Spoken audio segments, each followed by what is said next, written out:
अगला सवाल है हेक्सोब्लेड की लंबाई नापी जाती है। ऑप्शन ए दो पिन छिद्रों के आंतरिक सिरों के बीच से होना। ऑप्शन बी दो पिन छिद्रों के बाहर सिरों के बीच से होना। ऑप्शन सी दो पिन छिद्रों के केंद्रों के बीच से होना। ऑप्शन डी एक पिन छिद्र के आंतरिक सिरे तथा दूसरे पिन छिद्र से होना। इस सवाल का राइट आंसर होगा ऑप्शन सी दो पिन छिद्रों के केंद्रों के बीच से। हेक्सोब्लेड की लंबाई दोनों पिन छिद्रों के केंद्र से केंद्र तक मापी जाती है। ऐसा इसलिए किया जाता है क्योंकि ब्लेड फ्रेम में इन्हीं पिनों के केंद्र पर फिट किया जाता है। इससे ब्लेड सही आकार का चुना जा सकता है। अन्य विकल्प गलत क्यों है? आंतरिक सिरों के बीच यह मानक माप नहीं है। बाहरी सिरों के बीच इससे वास्तविक फिटिंग लंबाई सही नहीं आती। ऑप्शन डी में है एक आंतरिक सिरा व दूसरा छिद्र, यह अधूरा व गलत मापन है। अगला सवाल है हेक्सोब्लेड के दांतों की सेटिंग करने का मुख्य कारण क्या है? ऑप्शन ए धातु के कर्तन में घर्षण को घटाना। ऑप्शन बी कुछ नहीं। ऑप्शन सी उसे सुंदर आकृति प्रदान करना। ऑप्शन डी अधिक चौड़ाई तथा गहराई के जॉब के कर्तन में सहायक होना। इस सवाल का राइट आंसर होगा ऑप्शन ए धातु कर्तन में घर्षण को घटाना। हेक्सोब्लेड के दांतों को सेट करने का मतलब है उन्हें थोड़ा थोड़ा दाएं बाएं मोड़ना। इससे कट की चौड़ाई ब्लेड की मोटाई से थोड़ी ज्यादा हो जाती है। परिणाम है ब्लेड जॉब में फंसता नहीं है, घर्षण कम होता है और कटिंग आसानी से होती है। गलत क्यों है अन्य विकल्प ये देखते हैं। ऑप्शन बी में है कुछ नहीं, गलत सेटिंग का स्पष्ट उद्देश्य नहीं है ये। ऑप्शन सी में है सुंदर आकृति देना, सेटिंग का सौंदर्य से कोई संबंध नहीं है।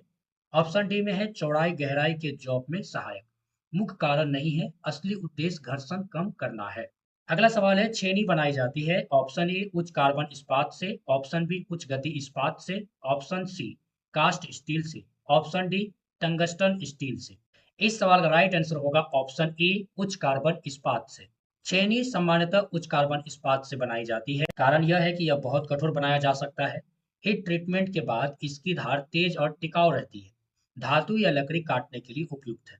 अन्य विकल्प को देखें तो उच्च गति इस्पात मुख्यतः ड्रिल कटिंग टूल आदि के लिए इनका उपयोग किया जाता है। ऑप्शन सी में है कास्ट स्टील, इतना कठोर और धारदार नहीं बनाता। ऑप्शन डी में है टंगस्टन स्टील, विशेष कटिंग टूल के लिए इनका उपयोग किया जाता है लेकिन सम्मानित छेनी के लिए ये नहीं है।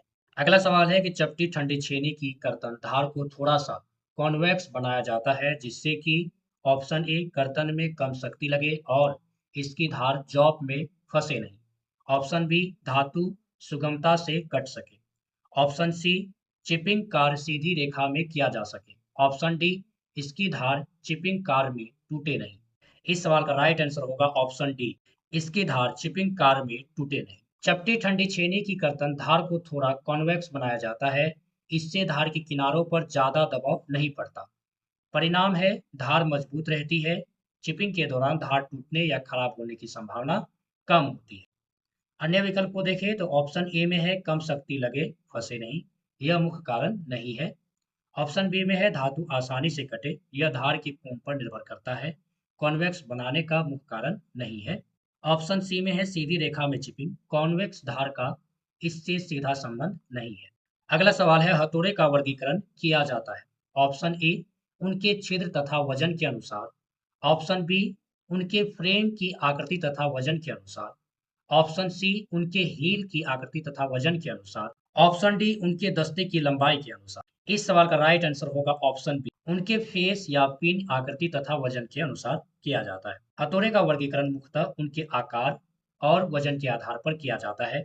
उदाहरण के लिए ball pin hammer, cross pin hammer, straight pin hammer, अलग अलग काम के लिए इनके आकार व वजन अलग अलग होते हैं। अन्य विकल्प को देखें तो ऑप्शन ए में है छिद्र व वजन, छिद्र आधार नहीं होता। ऑप्शन सी में है हिल की आकृति, हथौड़े में हिल आधार नहीं माना जाता। ऑप्शन डी में है दस्ते की लंबाई, वर्गीकरण का मुख्य आधार नहीं है। अगला सवाल है ट्राई स्क्वायर का विवरण दिया जाता है। ऑप्शन ए में है इसके ब्लेड की लंबाई और चौड़ाई से।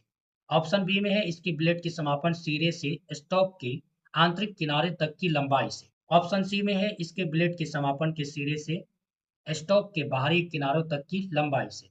ऑप्शन डी में है इसके स्टॉक की लंबाई और चौड़ाई से। इस सवाल का राइट आंसर होगा ऑप्शन बी इसके ब्लेड के समापन सिरे के स्टॉक के आंतरिक किनारे तक की लंबाई से। ट्राई स्क्वायर का आकार उसके ब्लेड के कार्यकारी लंबाई से बताया जाता है। यह लंबाई ब्लेड के अंतिम सिरे से स्टॉक के अंदरूनी किनारे तक नापी जाती है। यह वास्तविक माप होती है जिससे 90 डिग्री कोण जांचने का काम किया जाता है। अन्य विकल्प क्यों गलत है? अगर देखें ऑप्शन ए में है। अन्य विकल्प क्यों गलत है देखते हैं। ऑप्शन ए में है ब्लेड की लंबाई व चौड़ाई। चौड़ाई आधार नहीं होती। ऑप्शन सी में है बाहरी किनारों तक की लंबाई। यह सही माप नहीं है। ऑप्शन डी में है स्टोक की लंबाई व चौड़ाई। ट्राई स्क्वायर का विवरण इससे नहीं दिया जाता। अगला सवाल है ढीले हत्थे वाला हथौड़ा डैश। ऑप्शन ए छिटक जाएगा तथा दुर्घटना उत्पन्न करेगा। ऑप्शन बी चोट को सहेगा। ऑप्शन सी आसानी से हिलेगा। ऑप्शन डी अधिक लॉज देगा। इस सवाल का राइट आंसर होगा ऑप्शन ए, छिटक जाएगा तथा दुर्घटना उत्पन्न करेगा। यदि हथौड़े का हत्था ढीला हो तो काम करते समय हथौड़े का सिर निकल सकता है। इससे वह छिटक कर दुर्घटना का कारण बन सकता है। इसलिए हथौड़े का हत्था हमेशा कसकर फिट होना चाहिए। अन्य विकल्प गलत क्यों है ये देखते हैं। ऑप्शन बी में है चोट को सहेगा। ढीला हत्था सुरक्षा नहीं देता। ऑप्शन सी में है आसानी से हिलेगा। यह समस्या है, लाभ नहीं। ऑप्शन डी में है अधिक लॉज देगा। हत्थे का ढीलापन लॉज के लिए नहीं होता। अगला सवाल है घिसाई करते समय उपयोग करना चाहिए। Option A dark glass screen. Option B marks. Option C सुरक्षित goggles. Option D sun goggles. इस सवाल का राइट आंसर होगा ऑप्शन सी सुरक्षित गॉगल्स। घिसाई करते समय चिंगारी, धूल और छोटे धातु कण आंखों में जा सकते हैं। सुरक्षित गॉगल्स आंखों को इन खतरों से बचाते हैं। अब कार्यशाला में आवश्यक सुरक्षा उपकरण पीपीई माना जाता है। अन्य विकल्प को देखें। डार्क ग्लास स्क्रीन वेल्डिंग के लिए अधिक उपयोगी है, घिसाई के लिए नहीं। मास्क धूल से बचाता है पर आंखों की सुरक्षा नहीं है।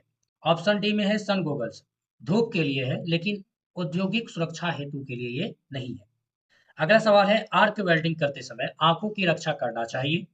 Option A dark glass screen से। ऑप्शन बी सन गॉगल्स से। ऑप्शन सी मास्क से। ऑप्शन डी साफ ग्लास से। इस सवाल का राइट आंसर होगा ऑप्शन ए डार्क ग्लास से। आर्क वेल्डिंग के दौरान बहुत तेज अल्ट्रावायलेट और इंफ्रारेड किरणें निकलती है। ये आंखों को नुकसान पहुंचा सकती है। इसलिए डार्क ग्लास स्क्रीन या वेल्डिंग हेलमेट का उपयोग किया जाता है। सन गॉगल्स वेल्डिंग की तेज किरणों से पर्याप्त सुरक्षा नहीं देता।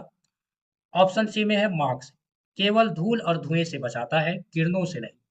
ऑप्शन डी में है साफ ग्लास, तेज रोशनी और किरणों से सुरक्षा नहीं देता। अगला सवाल है आग संयुक्त रूप है। अगला सवाल है आग संयुक्त रूप है। ऑप्शन ए ईंधन, रोशनी एवं ऑक्सीजन। ऑप्शन बी ईंधन, उष्मा एवं ऑक्सीजन। ऑप्शन सी ईंधन, उष्मा एवं कार्बन डाइऑक्साइड। ऑप्शन डी ईंधन, रोशनी एवं नाइट्रोजन।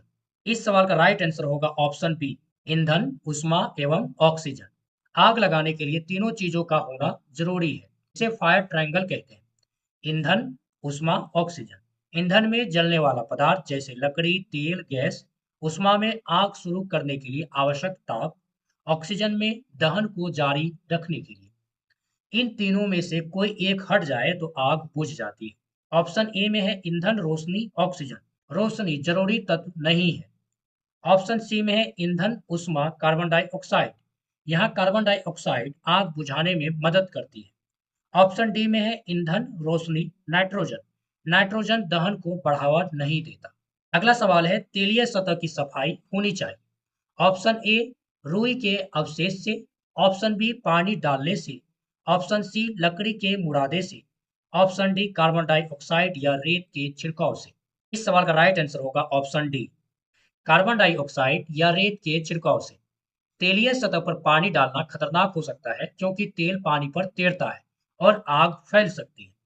कार्बन डाइऑक्साइड यानी CO2 या रेत आग को ऑक्सीजन से अलग कर देते हैं जिससे आग बुझ जाती है और सतह सुरक्षित तरीके से साफ होती है। अन्य विकल्प को देखिए। ऑप्शन ए में है रुई के अवशेष, आग पकड़ सकते हैं, सुरक्षित नहीं है ये। ऑप्शन बी में है पानी डालना, तेल पर पानी डालना खतरनाक हो सकता है। तो ऑप्शन सी में है लकड़ी का मुरादा, ज्वलनशील होता है, जोखिम बढ़ा सकता है। अगला सवाल है दुर्घटना की स्थिति में ग्रसित व्यक्ति को शीघ्र डैश। ऑप्शन ए आराम करने को कहना चाहिए। ऑप्शन बी दुर्घटना के बारे में पूछना चाहिए। ऑप्शन सी देखभाल करनी चाहिए। ऑप्शन डी बिना इलाज किए स्वयं पर छोड़ देना चाहिए। इस सवाल का राइट आंसर होगा ऑप्शन सी देखभाल करनी चाहिए। दुर्घटना होने पर सबसे पहले घायल व्यक्ति की देखभाल करनी चाहिए। इससे उसकी स्थिति बिगड़ने से रोकी जा सकती है और आवश्यक प्राथमिक उपचार मिल जाता है। जरूरत पड़ने पर तुरंत डॉक्टर या अस्पताल तक पहुंचाना चाहिए। अन्य विकल्प को देखें कि गलत ये क्यों है। ऑप्शन ए में है आराम करने को कहना चाहिए। केवल आराम काफी नहीं है, प्राथमिक उपचार जरूरी है। ऑप्शन बी में है दुर्घटना के बारे में पूछना चाहिए। जानकारी लेना जरूरी हो सकता है, पर उससे पहले देखभाल जरूरी है। ऑप्शन डी में है बिना इलाज छोड़ देना चाहिए, यह खतरनाक और गलत है। अगला सवाल है कार्य करने के लिए सुरक्षित तरीके हैं। ऑप्शन ए में है कार्य के प्रभावी एवं सही तरीके। ऑप्शन बी में है कार्य के पुराने तरीके। ऑप्शन सी में है कार्य को जल्दबाजी से निपटाना। ऑप्शन डी में है कार्य को सम्मानीय तरीके से निपटाना। इस सवाल का राइट आंसर होगा ऑप्शन ए, कार्य के प्रभावी एवं सही तरीके। सुरक्षित तरीके से काम करने का मतलब है सही और प्रभावी विधि अपनाना। इससे दुर्घटना की संभावना कम होती है और काम भी बेहतर गुणवत्ता वाले से होता है। इससे सुरक्षा नियमों का पालन, सही उपकरण और सही तकनीक शामिल होते हैं। अन्य विकल्प गलत क्यों है? पुराने तरीके जरूरी नहीं है कि सुरक्षित हो। ऑप्शन सी में है जल्दबाजी से काम करना, दुर्घटना की संभावना बढ़ जाती है। ऑप्शन डी में है सामान्य तरीके स्पष्ट रूप से सुरक्षित या सही नहीं होते। अगला सवाल है निम्न में से कौन सा मूल दुर्घटना के कारण नहीं होता? ऑप्शन ए मशीन, टूल, द्रव तथा धन संपत्ति के नुकसान के कारण मूल्य। ऑप्शन बी में है जख्मी व्यक्ति के समय की बर्बादी का मूल्य। ऑप्शन सी में है क्षतिपूर्ति तथा मेडिकल एड का मूल्य। ऑप्शन डी में है उत्पादन में वृद्धि के कारण मूल्य। इस सवाल का राइट आंसर होगा ऑप्शन डी, उत्पादन में वृद्धि के कारण मूल्य। दुर्घटना होने पर सामान्यतः नुकसान होता है, जैसे मशीन टूल का नुकसान, व्यक्ति के समय की बर्बादी, मेडिकल खर्च और क्षतिपूर्ति। लेकिन उत्पादन में वृद्धि दुर्घटना का परिणाम नहीं होता, बल्कि दुर्घटना से उत्पादन कम होता है। और विकल्प गलत क्यों है? देखते हैं। ऑप्शन ए मशीन, टूल व संपत्ति का नुकसान, दुर्घटना का सामान्य परिणाम। ऑप्शन बी में है घायल व्यक्ति का समय नुकसान, दुर्घटना से होता है। ऑप्शन सी में है मेडिकल खर्च व क्षतिपूर्ति, दुर्घटना के कारण ही होते हैं। अगला सवाल है दुर्घटना है। ऑप्शन ए योजना विहीन घटना। ऑप्शन बी अनियंत्रित घटना। ऑप्शन सी अनियोजित घटना। ऑप्शन डी उपयुक्त सभी। इस सवाल का राइट आंसर होगा ऑप्शन डी, दुर्घटना वह घटना होती है जो योजनाविहीन होती है, पहले से तय नहीं होती, अनियंत्रित यानी अचानक होती है, नियंत्रण से बाहर हो सकती है, अनियोजित यानी जानबूझकर नहीं होती। इसलिए ये सभी बातें दुर्घटना की परिभाषा में आती है।